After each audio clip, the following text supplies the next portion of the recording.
Hello everyone. Today we are discussing about linear magnification of the lens in this lecture. बेटे इससे पहले हम लोगों ने जो भी लेक्चर किया है sign convention and lens formula वाले पार्ट में वो किया है साइन कन्वेंशन और दूसरा हमने किया है लेंस फार्मूला। फिजिक्स टाइम के यूट्यूब चैनल पर जो रिफ्रैक्शन थ्रू द लेंस है इससे रिलेटेड सारी वीडियोज़ 1 बाय 1 अपलोडेड हैं। आप विजिट कर सकते हैं चैनल पर और देख सकते हैं फुल इन्फॉर्मेशन के लिए।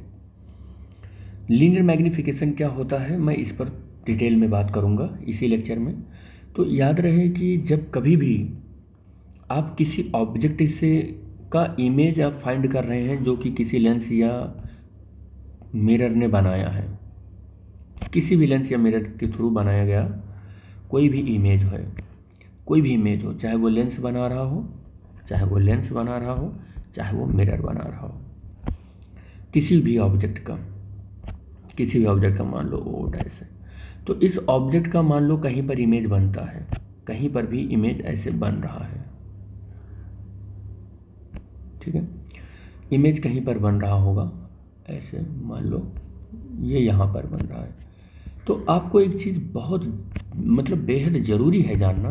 क्या है ज़रूरी जानना कि जैसे जैसे आप ऑब्जेक्ट की पोजीशन को बदलते हैं इमेज की पोजीशन बदल जाती है और केवल किसी ऑब्जेक्ट का बना हुआ किसी लेंस या मिरर के थ्रू इमेज का फुल इंफॉर्मेशन केवल और केवल पोजीशन ऑफ इमेज ही नहीं देता है, पोजीशन ऑफ इमेज ही नहीं देता है किसी इमेज का फुल इन्फॉर्मेशन, बल्कि हमें ये बात भी जाननी ज़रूरी होती है कि साइज ऑफ इमेज क्या है, साइज ऑफ इमेज क्या है। यानी कि टोटल इन्फॉर्मेशन अगर किसी इमेज के बारे में लेना है जो कि किसी ऑब्जेक्ट का है तो हमें ये भी जानना ज़रूरी होगा कि पोजीशन ऑफ इमेज क्या है और साइज ऑफ इमेज क्या है। तो साइज ऑफ इमेज पता करने के लिए फिजिक्स में एक टर्म डिफाइंड है जिसे हम लोग लीनियर मैग्नीफिकेशन बोलते हैं, क्योंकि हमें ये पता है कि पोजीशन ऑफ ऑब्जेक्ट के बदल जाने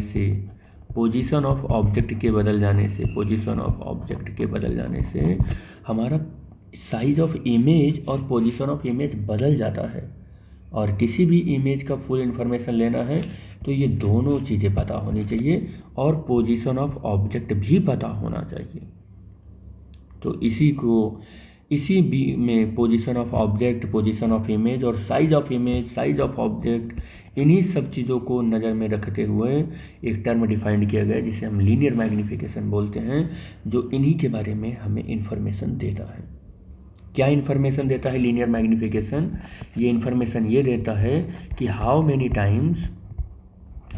times image is greater or smaller than object. ये इन्फॉर्मेशन देता है कितना गुना हमारा इमेज ऑब्जेक्ट से बड़ा हुआ है या छोटा हुआ है। ये इन्फॉर्मेशन जो देता है उसे हम लीनियर मैग्नीफिकेशन बोलते हैं। क्या बोलते हैं?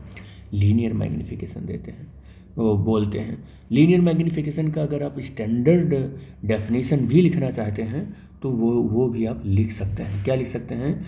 It is the ratio of the length of image, it is the ratio of the length of image, ratio of the length of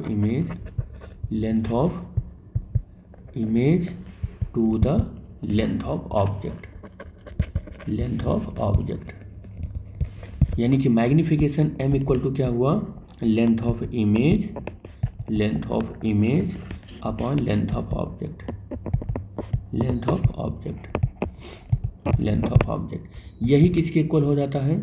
यही इक्वल हो जाता है position of image upon position of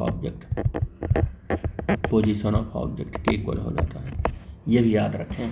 अब लेंथ ऑफ इमेज की अगर हम बात करें तो इसको हम I से रिप्रेजेंट करते हैं, लेंथ ऑफ ऑब्जेक्ट की बात करें तो O से रिप्रेजेंट करते हैं, और length of position of image की बात करें तो V से रिप्रेजेंट करते हैं, पोजीशन ऑफ ऑब्जेक्ट की बात करें तो U से रिप्रेजेंट करते हैं। This is the formula of the magnification. M को ही हम मैग्निफिकेशन बोलते हैं, यानी मैग्निफिकेशन को हम स्मॉल एम से लिखते हैं। ठीक है, किससे लिखते हैं? स्मॉल एम से लिखते हैं। ये हो गया। ठीक है, दैट्स इट। बस इतना ही आता है। डेरिवेशन आपके सिलेबस में नहीं है, और अगर आप इसको ड्राइव भी करना चाहते हैं तो आप मुझे कमेंट बॉक्स में बताइए, मैं इसके लिए अलग से एक वीडियो बना दूंगा जिसमें डेरिवेशन हो जाएगा। ठीक है, एक बात और मैं आपको बता दूं, चाहे आप कॉन्वेक्स लेंस लेते हैं, मान लो कॉन्वेक्स लेंस ये लेते हैं, ये कॉन्वेक्स लेंस लेते हैं, और इस कॉन्वेक्स लेंस में मैं एक बार ऑब्जेक्ट को इन्फिनिटी पर रखूँगा, इन्फिनिटी पर रखूँगा, यानी यू आपका क्या है? इन्फिनिटी है। एक बार ऑब्जेक्ट को आप फार पॉइंट पर रखो, एक बार फार पॉइंट पर रखो, यानी कि कुछ वैल्यू होगी लेकिन फार पॉइंट पर होगा ये। और एक बार आप क्या करो कि बियॉन्ड 2f1 रखो आप, बियॉन्ड 2f1 रखो आप ऑब्जेक्ट को, और फिर एक बार आप किस पर रखो? तो 2f1 पर रखो, एट पॉइंट 2f1। ऑब्जेक्ट को कहाँ पर रखो? एट 2f1 पर रखो। और एक बार ऑब्जेक्ट को बिटवीन रखो, किसके? 2f1 एंड f1 के बीच में रखो। और फिर एक बार ऑब्जेक्ट को कहाँ पर रखो? आप f1 पर रखो, एट f1 पर रखो। यानी कि case number 1, case number 2, case number 3 और केस नंबर 4, ये 5। एक्चुअल में ये तो केस नंबर 1 और 2 में ही आ जाते हैं, तो आप ऐसे कर लो 1 और ये 2 और ये 3 और ये 4 और ये 5। आप केस नंबर 5 तक अगर जाते हो तो आप देखते हो कि इमेज आपका किधर बनता है? इधर ही बनता है, राइट हैंड साइड में। कहाँ बनता है? राइट हैंड साइड में बनता है। और राइट हैंड साइड में जब आपका इमेज बनता है तो आप देखते हो प्रिंसिपल एक्सिस से नीचे ही बनता है। तो प्रिंसिपल एक्सिस से नीचे ये हम क्या लेते हैं? लेंथ ऑफ इमेज को कैसे लेते हैं? लेंथ ऑफ इमेज को नेगेटिव लेते हैं। ठीक है, और हम प्रिंसिपल एक्सिस के ऊपर अगर ये ऐसे लाइन ड्रॉ कर दें तो ये प्रिंसिपल सेक्शन होगा और ये पॉइंट प्रिंसिपल ऑप्टिकल सेंटर होगा। और जब हम इमेज लेने जाते हैं तो हम ऑप्टिकल सेंटर से किधर चलते हैं? देखो राइट हैंड साइड में चलते हैं, यानी कि ये पोजीशन ऑफ इमेज हो गई, पोजीशन ऑफ इमेज हो गया। और पोजीशन ऑफ इमेज को इस डायरेक्शन में अगर हम इधर जा रहे होते हैं तो पॉजिटिव लेते हैं। तो आपने क्या देखा कि v हमारा पॉजिटिव हो गया इस 5 केस के लिए, इस 5 केस के लिए। लेकिन हमारा लेंथ ऑफ इमेज यानी कि आई डैश क्या हो गया, या आई जो है वो कैसा हो गया? ये नेगेटिव हो गया। और u आपका देखो कैसे हो रहा है, u तो ऑलवेज इधर ही चलने पर मिलेगा, तो u आपका कैसे हो गया? नेगेटिव हो गया, u आपका नेगेटिव हो गया। अब आप मैग्निफिकेशन अगर आप कैलकुलेट करें ना, तो आप आई वाई ओ कैलकुलेट करोगे आप, तो m की वैल्यू, अच्छा एक चीज़ यहाँ पर देखा, इस पूरे 5 केस के लिए ये रियल होता है। क्या होता है? रियल होता है। ठीक है, तो अगर आप i की बात करें तो -i रखना होगा, और o की बात करें तो +o रखना होगा, क्योंकि ऑब्जेक्ट तो प्रिंसिपल एक्सिस के ऊपर ही रखते हैं, तो o पॉजिटिव हो जाएगा। तो अगर आप देखें तो m की वैल्यू क्या आ गई? नेगेटिव आ गई। तो m की वैल्यू नेगेटिव तब आती है जब इमेज कैसा होता है? रियल होता है, ये भी याद रखना। और m की वैल्यू आप v/u से भी देख लें तो v की वैल्यू देखो पॉजिटिव है, v की वैल्यू कैसी है? पॉजिटिव है। और u की वैल्यू देखो कैसी है? नेगेटिव है, नेगेटिव है। m की वैल्यू देखो नेगेटिव ही मिल रही है, और दोनों केस रियल है। तो रियल के लिए m की वैल्यू याद रखना क्या होती है? नेगेटिव होती है, इन 5 केस के लिए, इन 5 केस के लिए। अच्छा, एक केस छूट रहा है, उस केस पर भी डिस्कस कर ही लेते हैं हम लोग, उस केस पर भी डिस्कस कर लेते हैं। देखो ये प्रिंसिपल एक्सिस है और ये इसका फोकल लेंथ है, और यहाँ पर एक लाइट ऐसे चली और ये लाइट ऐसे चली गई, और ये एक लाइट ऐसे चली गई, तो गड़बड़ हो गया ये।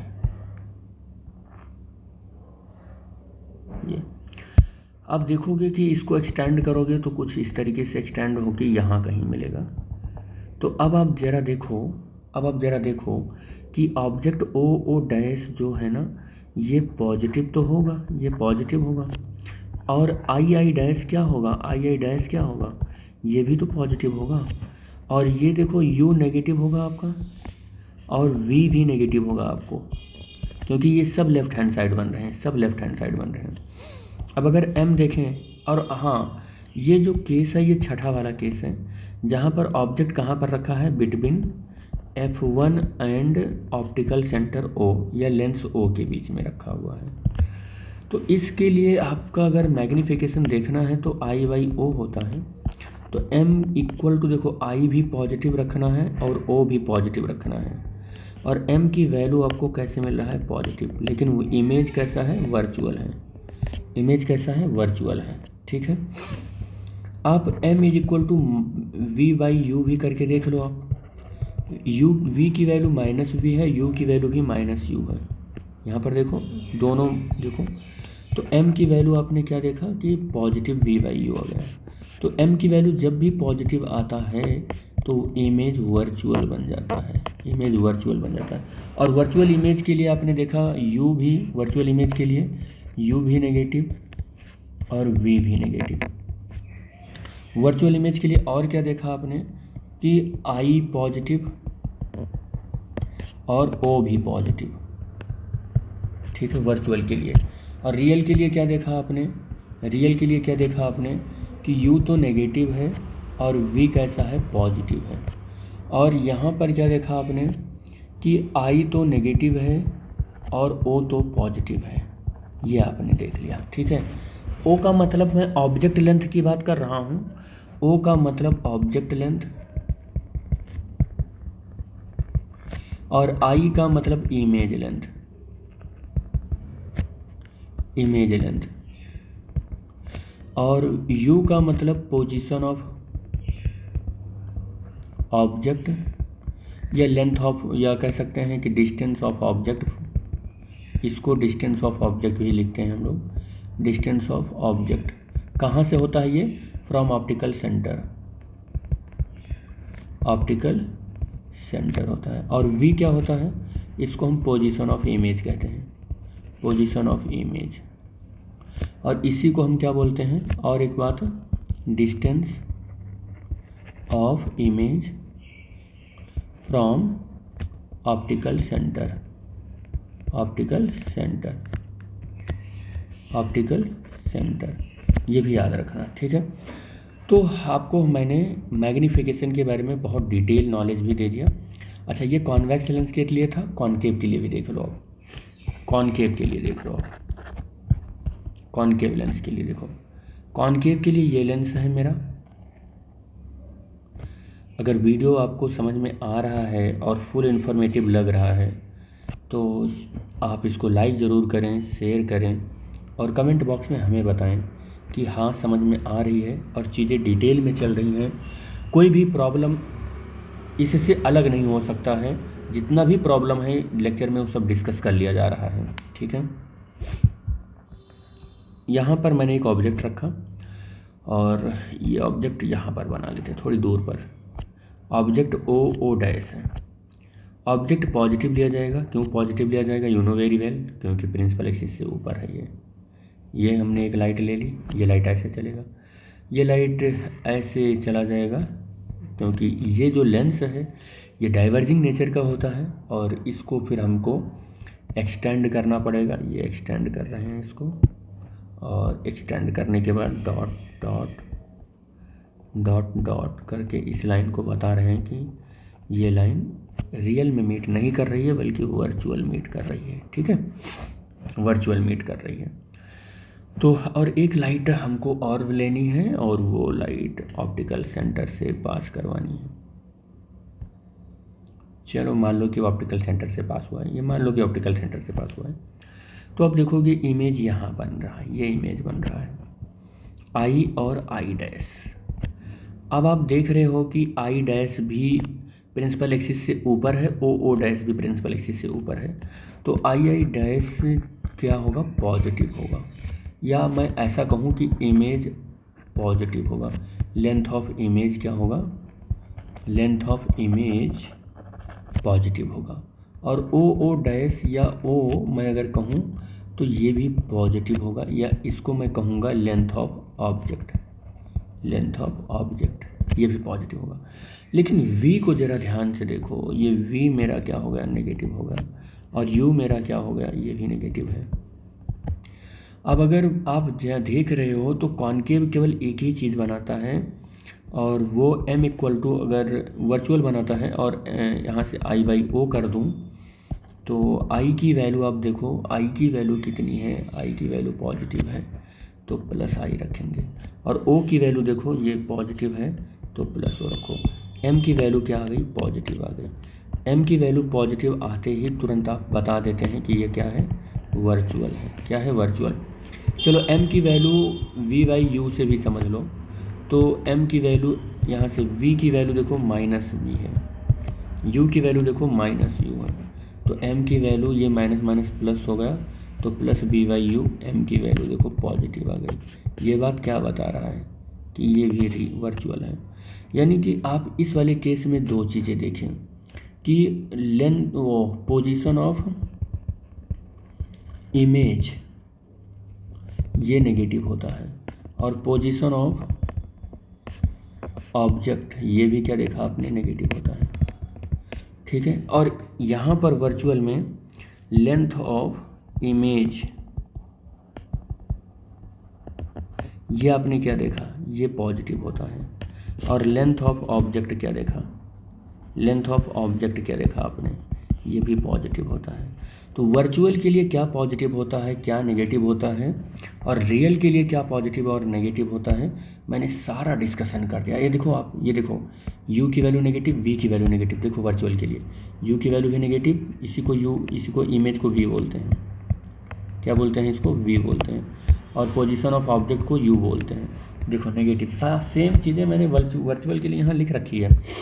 अच्छा, कॉन्केव और कॉन्वेक्स लेंस का अलग लिखना भी इसलिए पड़ गया कि ये भी याद रखो कि m की वैल्यू कॉन्वेक्स के लिए m की वैल्यू ये एक से छोटी भी हो सकती है, और m की वैल्यू एक के बराबर भी हो सकती है, और एक से बड़ी भी हो सकती है, एक से बड़ी भी हो सकती है। ये किसके लिए होगा, कॉन्वेक्स के लिए होगा, कॉन्वेक्स के लिए होगा। क्यों होगा, क्योंकि ये रियल वर्चुअल दोनों बनाता है, हाईली डिमिनिश्ड भी बनाता है, हाईली डिमिनिश्ड भी बनाता है। ये वाला केस होगा, हाईली डिमिनिश्ड भी बनाता है, डिमिनिश्ड भी बनाता है इमेज को ये, और क्या सेम साइज का भी बनाता है, यानी 1 के लिए बात कर रहा हूँ, 1 मतलब सेम साइज का भी हो जाता है, और बड़ा मतलब हाईली मैग्नीफाइड भी इमेज को बनाता है, हाईली मैग्नीफाइड भी इमेज को बनाता है। ठीक है, कॉन्वेक्स का अगर वर्चुअल इमेज आ गया तो वर्चुअल में क्या होता है कि m की वैल्यू ग्रेटर देन 1 ही होती है, क्योंकि इसमें मैग्नीफाइड ही बनता है, डिमिनिश्ड नहीं बनता है, मैग्नीफाइड ही बनता है, वर्चुअल नहीं बनता है, इमेज मैग्नीफाइड ही बनता है कॉन्वेक्स के केस में। और अगर मैं कॉन्केव की बात करूं तो m लेस देन 1 ही होता है। क्यों लेस देन 1 ही होता है, क्योंकि ये वाला केस वर्चुअल है, इमेज आप देख रहे हो कि हमेशा ऑब्जेक्ट से छोटा ही बनता है, ये देख लो ऑब्जेक्ट से छोटा ही बनता है, ये लेस देन 1 ही बनता है। तो लेस देन 1 का केस ही यही एक पॉसिबल होता है, यानी कि ये डिमिनिश्ड ही होता है, डिमिनिश्ड ही होता है। लार्ज कभी, यानी कि m की वैल्यू ग्रेटर देन, m की वैल्यू लेस देन 1 होगी। ठीक है, ग्रेटर देन 1 नहीं हो सकती है, मतलब ऑब्जेक्ट बड़ा इमेज से बन ही नहीं सकता है। ये बात भी आप दिमाग में रख सकते हो। ठीक है,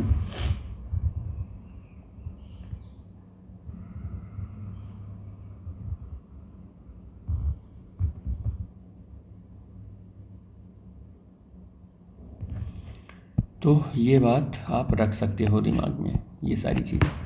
तो ये चैप्टर में लास्ट टॉपिक एक और बचा हुआ है, उसे हम नेक्स्ट लेक्चर में डील करेंगे, जिसका नाम है पावर ऑफ अ लेंस। ठीक है बेटा, तो इस लेक्चर में बस यहीं तक। Thanks for watching the video. Thank you बेटे।